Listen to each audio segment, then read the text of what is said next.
Olá pessoal, dando continuidade à nossa revisão sobre estrutura atômica, hoje nós vamos falar um pouquinho sobre níveis e subníveis de energia. Ok? Vamos lá?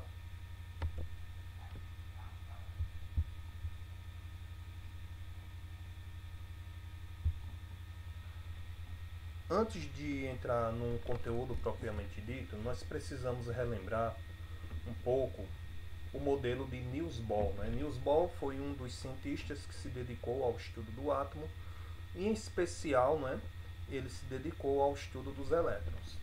Então, o modelo de Bohr diz o seguinte, que por meio de seus estudos, Bohr formulou dois postulados. O primeiro postulado de Bohr foi a existência de um estado estacionário, ou seja, órbitas estacionárias nas quais permanecem os elétrons. O que ele quis dizer com isso? Que o átomo é formado pelo núcleo, como nós já sabemos, e pelas suas eletrosferas, onde os elétrons ficam lá girando ao redor do átomo, um modelo bem parecido com o nosso sistema solar. Então, os elétrons, eles ficam dando volta ao redor do núcleo do átomo, nessas órbitas, e esses elétrons eles não escapam, dessa eletrosfera, porque eles são atraídos por uma força, uma força de atração que existe entre os elétrons e o núcleo do átomo. E ele também formulou a possibilidade de mudanças de órbita pelo elétron, consequência da absorção ou liberação de energia. Ou seja, um elétron ele pode saltar de uma órbita para outra. Para isso, basta apenas que esse elétron seja energizado, ou seja, que ele receba uma certa quantidade de energia, ok? Então, por exemplo, o elétron está lá girando ao redor do núcleo do átomo na primeira camada, que é a camada K. De repente, por algum motivo, ele recebe uma certa quantidade de energia, fica excitado e passa dessa camada para uma camada mais externa, para uma camada um pouco mais longe, mais distante do núcleo do átomo. Ok? Esse processo que eu acabei de falar, em que um elétron ele pode saltar de uma camada para outra, recebe o nome de salto quântico. Então, esse processo de salto de um elétron para um nível energético maior denomina-se salto quântico. Então, vamos entender um pouquinho aqui o que seria esse salto quântico. Por exemplo, primeiro nós temos aqui o átomo no seu estado fundamental, o átomo estável, que é aquele átomo que não está ganhando nem perdendo elétrons. Então vamos supor que aqui, que esse elétron ele esteja aqui girando ao redor do núcleo do átomo na primeira camada, na camada K. De repente, esse elétron recebe uma certa quantidade de energia, ou seja, ele é excitado, e quando ele é excitado, recebe essa quantidade de energia, ele salta dessa camada para essa outra camada aqui, uma camada mais externa, ok? Ele saltou da camada K, por exemplo, para a camada L, certo? Isso aconteceu porque esse elétron ele recebeu energia. Essa energia que ele recebe, por exemplo, pode vir de um aquecimento. O átomo foi aquecido, o elétron absorveu essa quantidade de energia e saltou de um estado mais interno para outro mais externo. Então, esse salto que o átomo deu aqui, é chamado de salto quântico, ok? Porém, o átomo ele pode também voltar para o seu estado inicial, para o estado que ele estava antes do salto. Como é que isso é possível? Depois que o átomo recebe elétron e passa para um estado mais externo, o que é que acontece? Ele pode voltar novamente para o seu estado original. Para que isso aconteça, ele tem que liberar aquela energia que ele recebeu inicialmente. Quando o átomo consegue liberar a energia que ele recebeu, ele consegue voltar para o seu estado originário, para o seu estado original. Então, essa energia que ele libera é uma energia em forma de onda eletromagnética, ou seja, em forma de luz. Um exemplo bem típico disso são os fogos de artifício, não é? Eles recebem energia e liberam essa energia em forma de luz. É um exemplo bem prático, bem típico, né, desse salto quântico, são os fogos de artifício. Existe uma teoria bem interessante, não é? Que alguns cientistas eles acreditam em universo paralelo, ok? Acreditam que existe em paralelo com o nosso universo um outro universo em que nós não conseguimos enxergar, não é? Que se chama universo paralelo.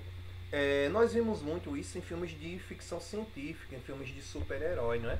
O que é que esses cientistas dizem? Que quando o elétron ele salta de um estado, de uma eletrosfera para outra, no momento desse salto, que é muito rápido, em questão de milésimos de segundo, no momento desse salto não se sabe onde o elétron fica, ok? Quando ele salta de um nível para o outro, não se sabe onde esse elétron entrou, onde esse elétron ficou, até ele chegar na camada mais externa.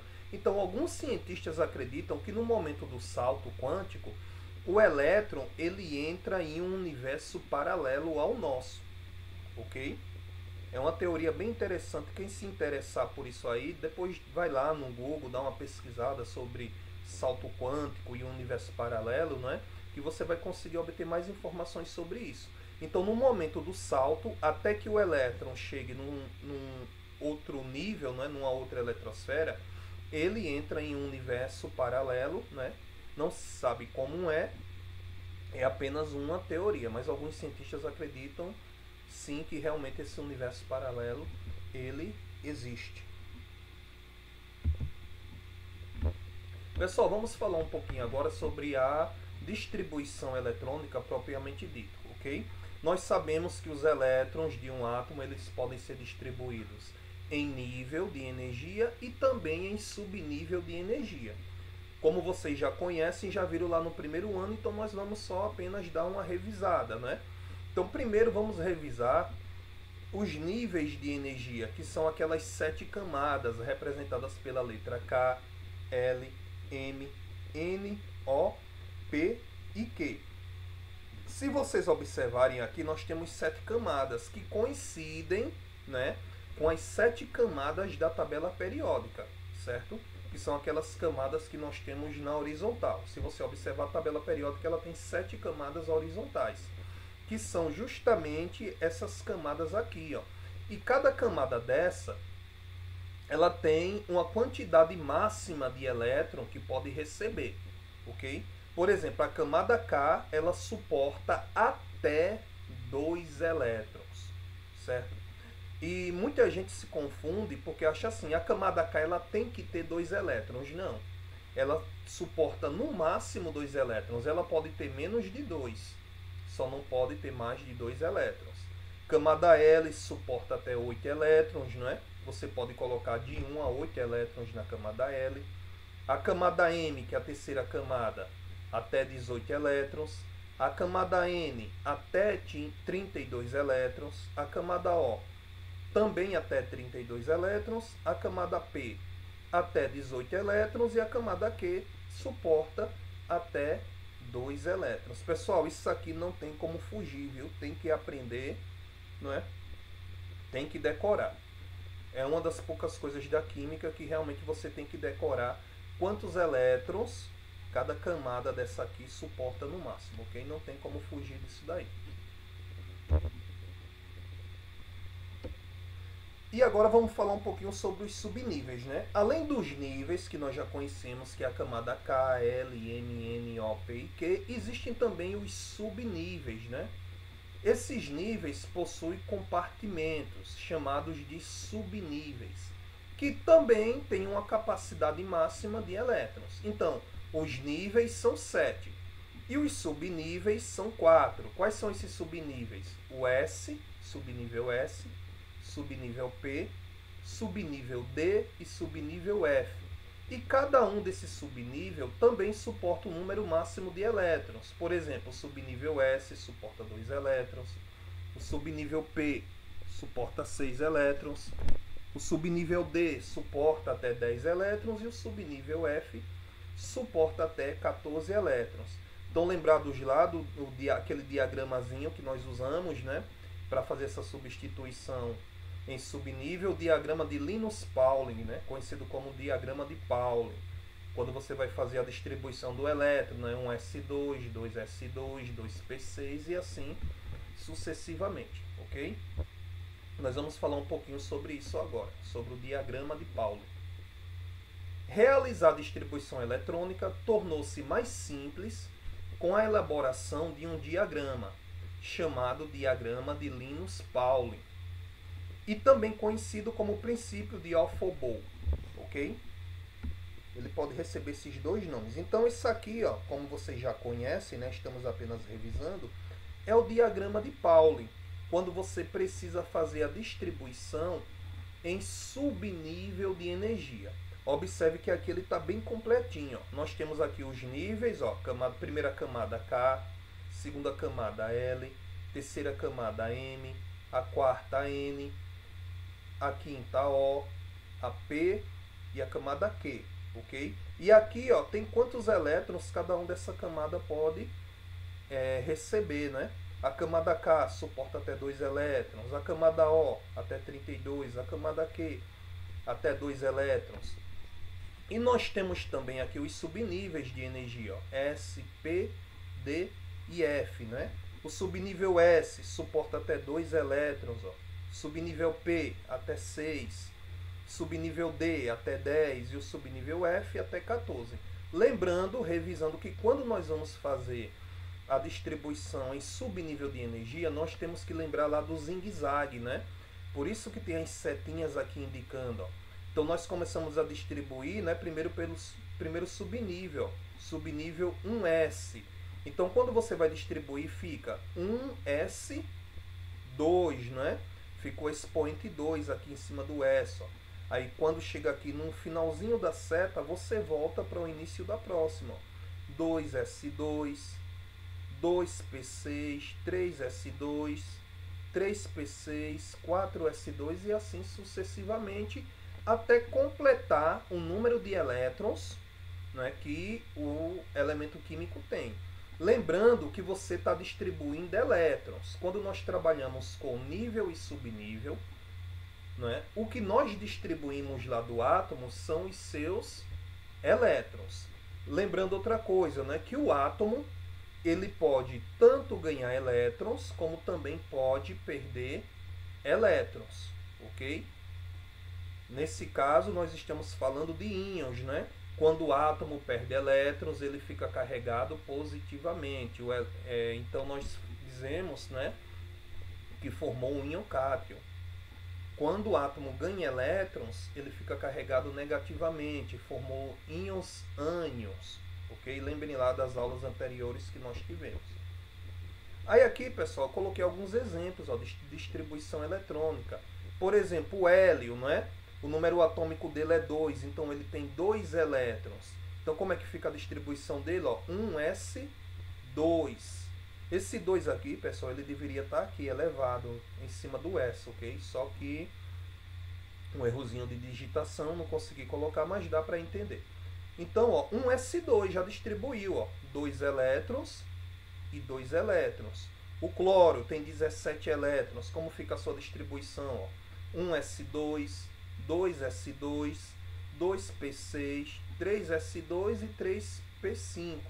Se você somar aqui, ó, os expoentes, 5 mais 2 mais 6 mais 2 mais 2 vai dar 17. Chegou no 17 você para, ok? O zinco tem 30 elétrons. Como fica a sua distribuição? Ó? 1s2, 2s2, 2p6, 3s2, 3p6, 4s2 e 3d10. Se você somar todos os expoentes, você vai chegar a 30 elétrons. Então você fez a sua distribuição em subnível de energia, ok? Tranquilo até agora? Pessoal, aqui eu coloquei uma imagem, né, de como é o átomo, né, que nós estamos falando sobre ele. Ó. Aqui nós temos o núcleo e ao redor do núcleo nós temos as camadas, né, as 7 camadas eletrônicas, que são as 7 eletrosferas. Né? Então a camada K é a primeira, a camada L é a segunda, no caso o segundo nível, a camada M é o terceiro nível, a N é o quarto nível, a O é o quinto nível, a P é o sexto nível e a Q é o sétimo nível. Lembrando que os elétrons eles podem saltar de um nível para o outro tranquilamente, não é? Para isso, relembrando, é necessário que esse elétron ganhe energia e libere energia. Quando ele ganha energia, ele salta de um nível mais interno para um mais externo. Quando o átomo ele libera essa energia, ele salta de um nível mais externo e volta para um nível mais interno. Só que nessa volta para o seu estado inicial, esse átomo libera essa energia que ele ganhou. Então essa energia é liberada na forma de luz, né? Na forma de onda eletromagnética. Tranquilo? Pessoal, vamos falar um pouquinho agora sobre a distribuição eletrônica de íons, certo? Eu só queria lembrar uma coisa a vocês, uma regra muito importante nesse conteúdo de distribuição eletrônica, né, para que a gente não esqueça, que é a regra do octeto. Quando vocês viram esse conteúdo lá no primeiro ano, o professor, a professora de vocês falou sobre a regra do octeto. O que acontece? A regra do octeto diz o seguinte, que quando nós vamos fazer a distribuição dos elétrons em nível de energia, né, distribuindo as camadas K, L, M, N, a última camada ela tem que ficar com 8 ou 18 elétrons, ok? Então a regra do octeto diz que a última camada, quem é a última camada? Ela recebe o nome de camada de valência. A camada de valência, quando você faz a distribuição em nível de energia, aquela última camada é chamada camada de valência, ok?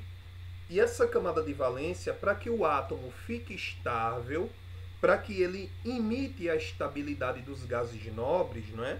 Que são os átomos mais estáveis que existem, a última camada tem que ficar com 8 ou 18 elétrons, certo? Então essa regra é muito importante, né? E existem várias pegadinhas de questões, né, em que pede que você faça a distribuição e não cita a regra do octeto. Então você tem que lembrar, você tem que fazer de tudo para que na hora da distribuição eletrônica o átomo ele fique com 8 ou 18 elétrons na camada de valência, ou seja, na sua última camada.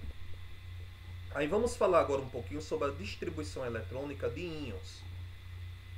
Os átomos podem perder ou ganhar elétrons, né? Como nós já sabemos. Essa perda ou ganho acontece na última camada ou no último nível energético. Quer dizer que o átomo ele perde ou ganha elétrons da sua última camada, da camada de valência. Aí vamos pegar aqui, por exemplo, o sódio, que tem número atômico 11, ok? No seu estado original, ok? O sódio aqui nesse primeiro exemplo ele está estável, não está ganhando nem perdendo elétrons. Então ele tem 11 elétrons. Como é que nós vamos distribuir esses 11 elétrons? Ó? 1s2, 2s2, 2p6 e 3s1. Se você somar os expoentes, não é? Aqui, ó, 2 com 2 dá 4, com 6 dá 10 e com 1 dá 11, ok? Mas vamos supor que de repente esse átomo de sódio ele perdeu um elétron, certo? Ele perdeu um elétron. Então ele ficou com esse sinal positivo aqui, ó. Isso indica que ele perdeu o elétron. Então aqui eu tenho um cátion, né? Um íon positivo, perdeu um elétron. Então ao invés de distribuir 11 elétrons, agora nós vamos distribuir só 10, porque ele perdeu um elétron. Então como fica a sua distribuição em subnível? 1s2, 2s2, 2p6, não é?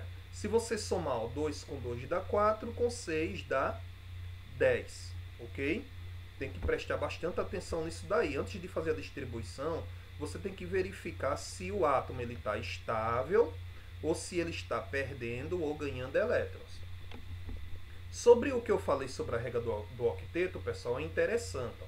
Porque se você observar o sódio, aqui está a representação do sódio com seus 11 elétrons. Ó. A camada K está com 2 elétrons. A camada L está com 1, 2, 3, 4, 5, 6, 7 e 8. E a camada M, que é a última camada, ele está com 1. Para que esse átomo esteja de acordo com a regra do octeto, ele tem que perder esse 1 elétron aqui, ó. Porque se ele perder esse 1 elétron da camada M, quem vai ficar sendo a última camada? A camada de valência. A camada L com 8 elétrons. Ok? Então, por exemplo, ó, aqui, o 1s2 é a camada K. Ó. A camada K tem 2 elétrons. Ó, bate certinho. K, 2 elétrons. A camada L é representada por 2s2 e 2p6. Ó. O 2s2 e o 2p6 pertencem à camada L. 6 com 2, 8. Observa, ó, a última camada L aqui, ó. 1, 2, 3, 4, 5, 6, 7 e 8. Então a última camada ficou sendo a camada L com 8 elétrons. Por quê? Porque essa camada M, que só tinha um elétron, que era a última, o átomo perdeu esse elétron. Né? Ele perdeu esse elétron aqui. Ó. Então ficou a camada L com 8 elétrons, sendo a camada de valência. E após isso acontecer, observe que agora ele está de acordo com a regra do octeto. Ó. Camada K, 2 elétrons. Camada L, 8 elétrons. A última camada ficou com 8 elétrons. Okay? A mesma coisa, pessoal, pode acontecer com o ânion. Quando o átomo, ó, ele está com um sinalzinho negativo, esse sinal era para estar aqui em cima, né, mas dá para saber. Esse sinal negativo quer dizer que o cloro aqui ele ganhou um elétron, ok? Aí nós temos o cloro no seu estado original, não é? Estável, sem ganhar nem perder elétrons, ó. 17 elétrons. Aí nós vamos distribuir esses 17 elétrons, ó. 1s2, 2s2, 2p6, 3s2 e 3p5. Se você somar aqui os expoentes, vai dar 17 elétrons. Porém, aqui o cloro ele está ganhando 1 elétrons. Ou seja, agora ao invés de distribuir 17 elétrons, nós vamos distribuir 18, né? Ele tinha 17, com 1 que ele ganhou, 18. Então, como fica essa distribuição? Ó? 1s2, 2s2, 2p6, 3s2 e 3p6. Observe que aqui na camada P, ele ganhou mais um elétron. Antes era 3p5, agora ficou 3p6, ok? Aí aqui nós temos a representação, ó. Camada K com 2, a L com 8 e a M só tem 7 elétrons, ó. 1, 2, 3, 4, 5, 6, 7. Está de acordo com a regra do octeto? Não. Porque pela regra do octeto, a última camada ela tem que ter 8 elétrons. Se ela só tem 7, o que foi que aconteceu? O átomo ganhou um elétron. Ok? Ele tinha 7, ó. 7. Com 1 que ele ganhou, a última camada agora ficou com 8 elétrons. E ficou de acordo com a regra do octeto. Se você fosse fazer a distribuição em nível de energia, como ia ficar? K2, L8, M8. A última camada iria ficar também com 8 elétrons. Ó. K2, camada L, 6 com 2, 8. Aqui é a camada L. E a camada M aqui, ó, que é o 3s2 e o 3p6, 6 com 2 também ficou com 8 elétrons. Pessoal, lembrando que isso aqui é só uma revisão. Ok? Esse conteúdo vocês já viram, por isso que eu não estou me aprofundando tanto, estou apenas revisando. Ok? Então, eu vou deixar uma lista de questão com 4 questões para vocês exercitarem, mas que também vocês pesquisem, baixem exercícios sobre esse conteúdo para vocês irem relembrando e também irem praticando. Ok? Aí vamos lá, vamos resolver aqui 2 questãozinhas, né? Para a gente fixar a nossa aprendizagem. Fixação da aprendizagem. Primeira questão. A configuração eletrônica correta do elemento cálcio, número atômico 20, então isso quer dizer que ele também tem 20 elétrons, em ordem crescente de energia, lembrando que a energia ela cresce da primeira camada, da camada mais interna, que é a camada K, para a última camada mais externa, que é a camada Q. Então a energia ele cresce, né, da camada mais próxima do núcleo para a camada mais distante do núcleo, ok? Como um átomo isolado e no estado gasoso é. Quer dizer, ele quer saber qual dessas distribuições subnível de energia é a do cálcio, que tem 20 elétrons, ok?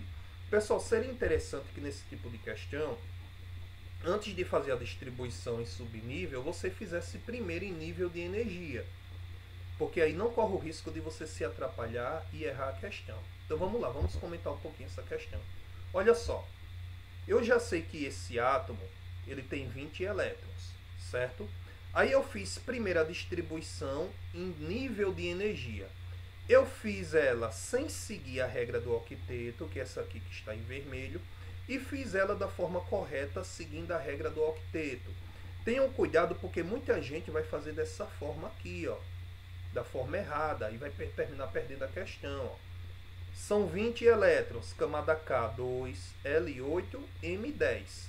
A 10 suporta até 18, né? Então eu posso colocar 10. Se você somar, 10 com 8 dá 18, com 2 dá 20, bate certinho. Porém, por que está errado? Porque não está de acordo com a regra do octeto. Pela regra do octeto, essa última camada aqui, ó, a camada M, ela teria que ter 8 elétrons, ok? Então, como é que nós vamos fazer essa distribuição da forma correta? Dessa outra forma aqui, ó. Camada K, 2, L8. Aí na M, ao invés de colocar 10, você coloca 8. E na próxima camada, você constrói mais uma camada, a camada N, e coloca os dois que faltou. Então vai ficar K2, L8, M8, N2. Por quê? Porque quando o elétron, quando o átomo perder esses 2 elétrons aqui da camada N, a última camada vai ficar sendo a M com 8. Então ela vai ficar de acordo com a regra do octeto, ok? Então, feita a distribuição em nível de energia, nós vamos fazer ela agora em subnível. Eu sei que são 20 elétrons, ó, e eu vou chegar até que camada? Até a camada N. Quando eu for fazer a distribuição em subnível usando o diagrama de Pauling, ó, esse diagramazinho aqui, eu sei que eu vou ter que chegar até a camada N. Então, como vai ficar? Ó, 1s2, 2s2, 2p6, 3s2, 3p6 e 4s2. Ó. Estão vendo que nós chegamos até a camada N, ó, certo?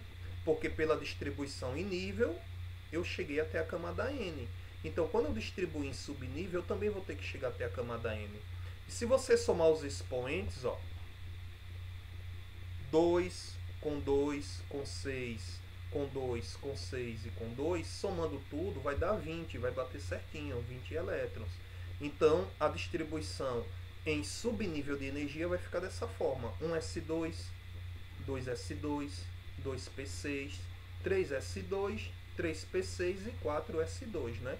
Que bate certinho lá com a letra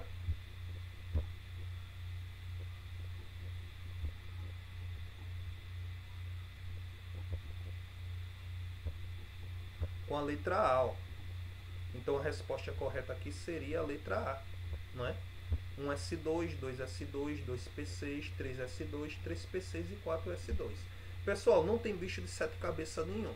Conheceu a regra do octeto, sabe fazer a distribuição em nível de energia, sabe fazer a distribuição em subnível de energia, você vai embora, não tem como errar, ok? Então, é necessário praticar, não é? Se você só assistir a aula e não praticar, você vai esquecer, ok? Então, para que você não esqueça, a prática, né? A prática leva à perfeição, ok? E vamos agora para a nossa próxima questão, né? A segunda questão. Para o valor do número quântico principal n igual a 4, o que isso quer dizer? Quer dizer que esse elemento químico aqui, que ele não diz qual é, que a questão está se referindo, ele tem 4 elétrons, ok? Os tipos de orbitais que podem existir na configuração eletrônica de um átomo pode ser. Então, quando nós formos fazer a distribuição em subnível de energia, toda vez que a questão falar de número quântico principal, você já sabe que ele está se referindo à distribuição em subnível de energia, ok? Então é muito simples essa questão. O que é que nós vamos fazer? Vamos distribuir esses 4 elétrons em subnível de energia, pelo diagrama de Pauling, né? Até chegar a 4, ó, como é que fica? 1s2, 2s2. Eu paro aqui, ó, no 2s2, na camada L. Então, 2 com 2 dá 4. Ó. 1s2, 2s2. Soma dos expoentes, 2 com 2, 4. Aí ele quer saber os tipos de orbitais que nós usamos, se foi S, P, D ou F, ok? Então, se você observar, nós só usamos o orbital S, ó. S e S. Não chegamos no P, não chegamos no D e não chegamos no F, ok? Então, só orbital S, ó. S e S. 1s2, 2s2. Só usamos o S. Então, a resposta correta é a letra A. Ó, somente S. Sem problema nenhum. Tranquila essa questão, né? Pessoal, encerra aqui a nossa revisão sobre nível e subnível de energia, né? Não me aprofundei bastante para a aula não ficar muito longa. Eu vou deixar agora uma lista com 4 questões sobre esse conteúdo, sobre esse assunto. Essa lista não precisa me devolver lá no Google Sala de Aula, ok? Após a aula, depois que vocês assistirem a aula, vocês imediatamente vão tentar resolver essa lista.